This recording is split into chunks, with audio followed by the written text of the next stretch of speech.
मैं तो कपड़ा बीनने वाला बुनकर हूँ, इसके लिए मुझे इसकी ज़रूरत है। घर भी मेरे हैं, मजदूर भी मेरे हैं, व्यूवर्स भी मेरे हैं, शहर का हर गरीब अमीर मेरा है। तो मेरी जिम्मेदारी अभी हयात हूँ, काम करते रहोगे जब तक जीऊंगा। आमदार साहब अगर सही में 10 करोड़ 5 करोड़ ले करके आते तो आगे के हिस्से में तो लग जाता, आगे रोड पे उनका भी तो नाम आ जाता। मैं दादा भूसे से सीनियर हूँ 5 साल, मुझे किसके दबाव में आने की जरूरत नहीं। तो चलाना नहीं आता, लोग कपड़ा पहनना नहीं आता, मुझे आता है। सिवाय अल्लाह के कोई नहीं खत्म कर सकता। से 10 से लेके 50% की छूट।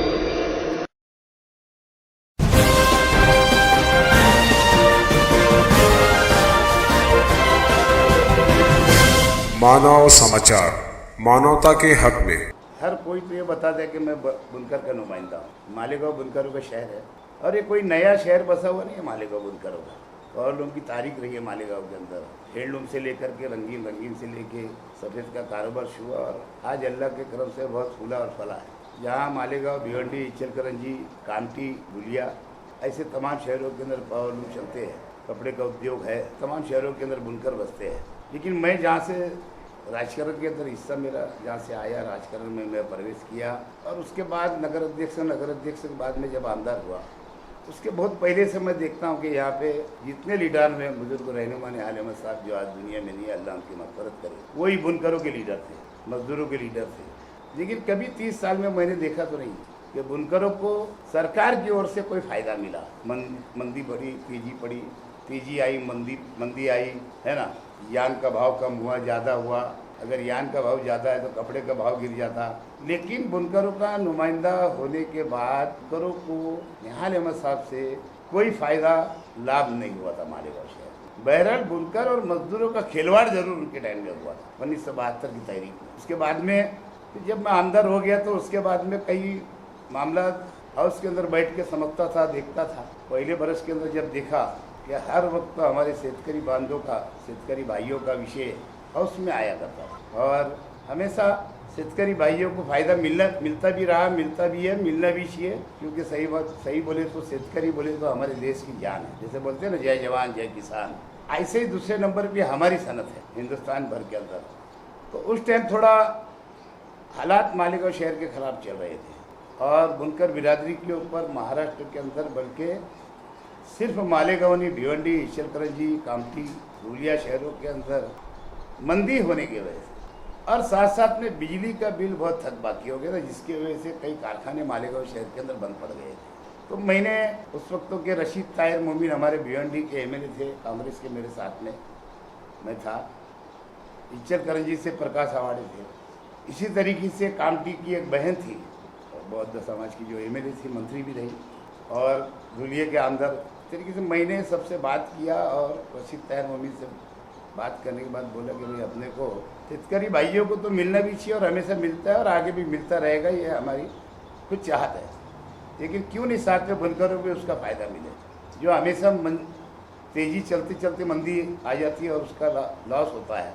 और खाली उसका लॉस खाली बुनकरों को नहीं, साथ में मजदूरों को भी होता है। और जहाँ भी पावरलूम चलते हैं वहाँ पे वो पूरा शहर, पूरा कारोबार पावरलूम से जुड़ा हुआ है। इसलिए हमने जब डिमांड सरकार के पास ले गए और विलासराव जी से बात करने के बाद हमने हाउस के अंदर उस मुद्दे को उठाया। साथ में बाहर हमने विधानसभा के गेट के ऊपर, बैतरी के ऊपर बैठ के धरना आंदोलन फलक वगैरह लेके बैठे और जहाँ शेतकरी भाइयों का विषय चल रहा था वहीं पे विलासराव जी ने, हमारे उस वक्त के मुख्यमंत्री, उन्होंने उसके अंदर दिलदारी दिखाई। और जब भी कांग्रेस राष्ट्रवादी की सरकार थी और दीगर कुछ छोटी पार्टियां साथ में जब भी थी सरकार में, उसका फ़ायदा ये हुआ कि अगर शेतकरी को पूरे महाराष्ट्र के अंदर 200 करोड़ रुपया माफ़ हुआ तो बुनकरों को 210 करोड़ रुपया माफ़ महाराष्ट्र में, जिसमें से मालेगांव का हिस्सा बिजली बिल का, मालेगांव के बुनकर भाइयों का, पावरलूम वालों का 56 करोड़ रुपया था। एक वो चीज़ फ़ायदा मिला, एक संजीवनी स्कीम का जब से फ़ायदा मिल रहा है, वहीं से लेकर आज तक जो सब्सिडी मिल रही है वो भी फ़ायदा वही सरकार के अंदर मिला। बाद में जब 27 HP का दोबारा मसला खड़ा हुआ तो सेकंड सरकार के वक्त वो भी हमने बुनकरों की तंजीम मालेगांव शहर से मुंबई आया करती थी, आमदार निवास में रुका करती थी या नहीं रुका करती थी, लेकिन मेरे साथ जा कर के वहाँ मैंने मंत्रालय ले आ करके कर बातचीत कर करके अल्लाह के करम से 27 HP का ये मसला सबका हल करवाया। आज फिर वो मसला उठ खड़ा हुआ है। असल में मैंने तो जब नगर अध्यक्ष था उस वक्त तो ही यूपी सरकार थी, जब 125 रुपया फी लूम। हाँ 125 हाँ 125 रुपया फी लूम हो गया था। तो उस ताल्लुक से मुंडे साहब मालेगांव में आ रहे, क्योंकि ऊर्जा मंत्री भी उस वक्त के वो थे, उप मुख्यमंत्री, गृह मंत्री और ऊर्जा मंत्री खाता भी उनके तरफ था। मेरा बोलने का मतलब, यूं तो जितने भी लीडर है सब बुनकरों के लीडर बनते हैं, काम बुनकरों का कोई नहीं करता। और इसलिए बताना चाहता था कि बुनकरों का अगर काम हुआ है तो कांग्रेस राष्ट्रवादी की सरकार ने ही 99 से लेकर के वो 10 वर्षों के अंदर किया, और आज तक उसका फायदा मालेगांव, भिवंडी, इचलकरंजी, शोलापुर, कामठी ऐसे शहरों को, धुलिये को मिल रहा है। मंदी तेजी आते रहती है, कुछ हालात इधर उधर होते रहते हैं, लेकिन खास तौर से कुछ तंजीमें ऐसी है कि अपनी दुकान अलग अलग चलाती है और उसके अंदर सिर्फ अपना फायदा, अपना नफा सोचते हैं। वो जो कारीगर है, वीवर्स है, उनका ख्याल नहीं। इनका मतलब आया तंजीमों के ऊपर दबाव डाल के, बुनकरों पे दबाव डाल के कारोबार बंद कर देते, 3 दिन चलाएंगे, 4 दिन चलाएंगे, 2 दिन चलाएंगे। इनका फायदा वो तो यही कानून भी तोड़ देते। इस तरीके की तंजीम चलाने वाले कुछ तंजीमें मालेगांव शहर के अंदर है, लेकिन वो मजदूरों का नहीं सोचते, वीवर का नहीं सोचते। आज भी कांग्रेस, राष्ट्रवादी और शिवसेना की सरकार, असलम शेख कांग्रेस के कोठे के मंत्री है, वस्त्र उद्योग मंत्री है, ठीक है। एक टाइम आजी आमदार जा करके आए, एक टाइम माजी आमदार जा करके आए। इंशाअल्लाह ये 2 दिन का अधिवेशन खत्म हो जाएगा, मैं वक्त तो लूँगा असलम शेख से। मैं ये नहीं बोलूँगा किसी की पैतरी चढ़ने की बात और उतरने की बात है ना, क्योंकि आसिफ भाई अभी यंग लीडर है, नुमाइंदा है तुम्हारा, और नुमाइंदे के पास जाकर के अपनी बातों को रखने की जवाबदारी रहती है। तो कोई ऐसी बात नहीं है कि भाई 43 और 3 पैतरी का कोई सवाल नहीं है।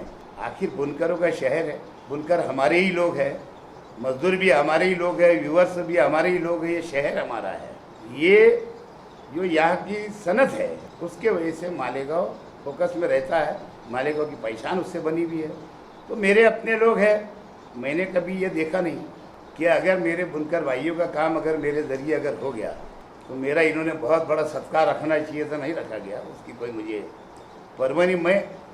मेरा दिल इसमें मुतमईन है, और जो समझदार, अच्छे सूझबूझ वाले, अच्छे कारोबारी जो बुनकर है उनको ये चीज़ समझती है। तो कोई बात नहीं, मेरी जिम्मेदारी तो उस वक्त तो मैं नुमाइंदा था उस वक्त, और नुमाइंदगी बोले तो आमदार रहे तो ही निभा सकता आदमी, ऐसा कार्यकर्ता बन करके भी नुमाइंदगी हो सकती है, और आगे भी इंशाल्लाह इसको मैं निभाने की कोशिश करूँगा। मैं कुछ लोगों की, किसी ने बोला कि बुजुर्ग रहनुमा निहाल अहमद साहब हयात थे, तो ये एक्शन कमेटी को उन्होंने बोला था कि अगर एक्शन कमेटी मुझे बोलेंगी बैठ जा तो बैठ जाए, और खड़ रहे तो खड़ रही है। वो बच्चे को मालूम ही नहीं है अभी क्या सच है क्या झूठ। न्यायालय मत कभी ये बात बोल सकते थे, कोई नहीं मान, तुम तो कोई मानेंगे जी ना मैं मानूंगा। एक दूसरा, यह हजरत जो है इनको तो समझता ही नहीं काम करना जो अभी है मेरे। मैं सुना वो कंपाउंड वाला भैया कौन है, वो उन्होंने शायद बोला कि वो मुफ्ती साहब के साथ गए, जैसे आमदार साहब के साथ, असलम शेख के साथ।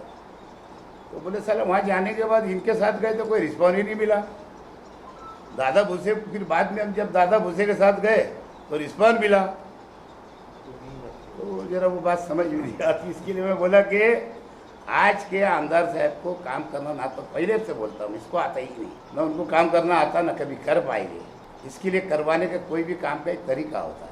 मेरे टाइम में तो जो लोगों ने नाबार्ड स्कीम से पैसा लिया था पावर बिल का, है ना, निहाल मियाँ जी थे और ऐसे कई लोग थे सादे, है ना, कई लोग थे, लोन तो ले लिए थे लेकिन लबड़े में आ गए थे, क्योंकि भरना ही हमारे लोग तो कभी कभी थोड़ा गलती भी करते। अगर किसी लीडर ने अगर बोल दिया भाई जान के कहाँ भरना पड़ेगा, लेकिन वो नहीं भरते, बाद में तकलीफ होती है। और उसके बाद में फिर उसको वो लोगों को भी ले आकर के मैंने मंत्रालय के अंदर काम करवाया हूँ।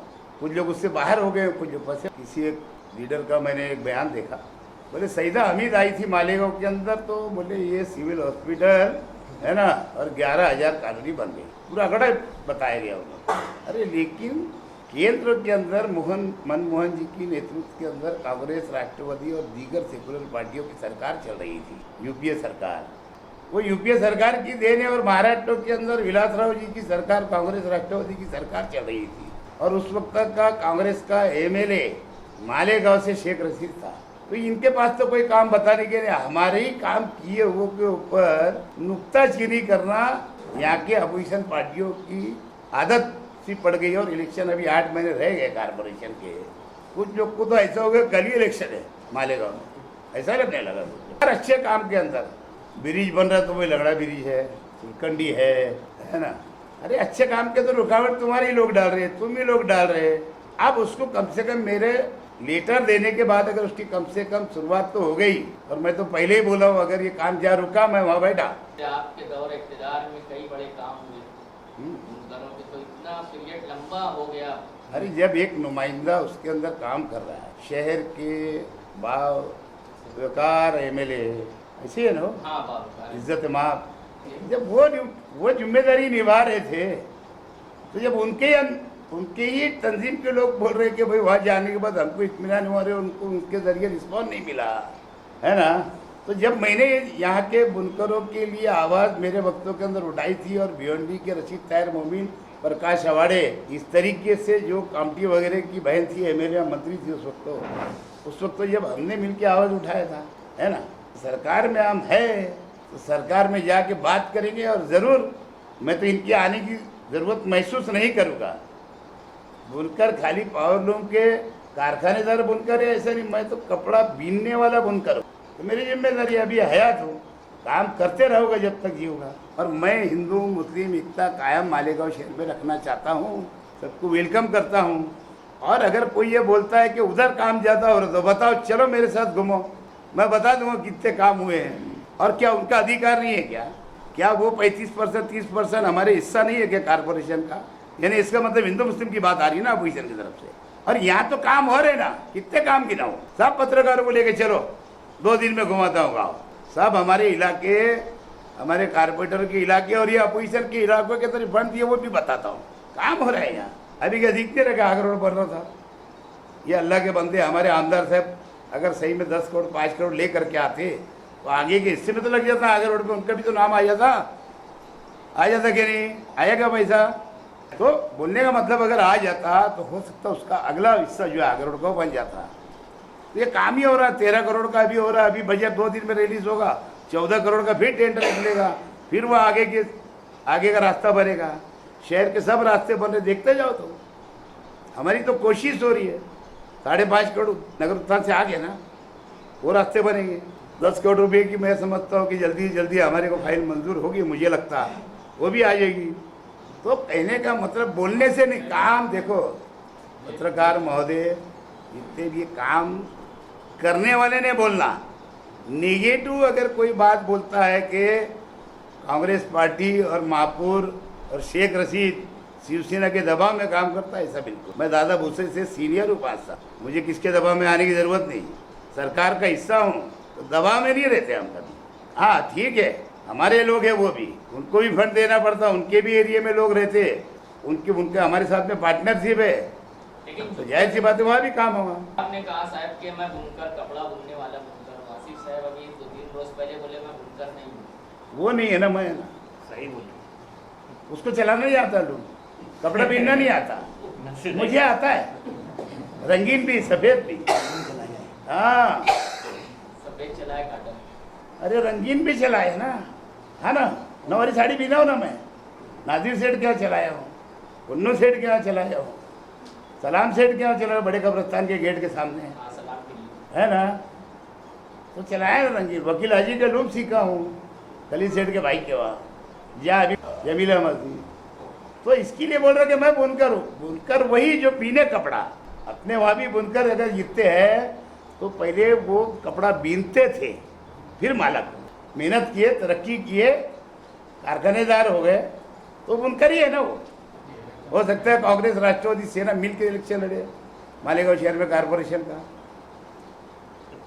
की सरकार बनाई। और सेकुलर पार्टी, सेकुलर अगर कोई पार्टी यहाँ की आती होगी, छोटी बड़ी, छोटी है सेकुलर, वो आती होंगी तो उनको भी पेटो कर लेंगे। हम तो क्या है, चलता था सेकुलर को लेकर। मैंने नाम नहीं बोल रहा। नहीं मैं थोड़ा वाज़ेह मालेगांव में एक ही मिशन अपोजिशन का दिखाई दे रहा है बस शेख रशीद खानदान को खत्म कर देना, इनके इख्तियार खत्म कर देना। सिवाय अल्लाह के कोई नहीं खत्म कर यही सकता। बुनियाद पे बात है। सिवाय अल्लाह के कोई नहीं खत्म। मौजूदा आमदार साहब ने अभी कुछ दिनों पहले कहा कि मैं राशन दुकानों पर कुछ सर्वे करूंगा, एक राशन दुकानों पर जाऊंगा। तो अच्छी बात है, उनकी जिम्मेदारी है, क्या उनकी जिम्मेदारी है वो, अच्छी बात है, काम उनका है, करना चाहिए, लेकिन अधिकारी को लेके जाना चाहिए, उसमें शक हो जाता है।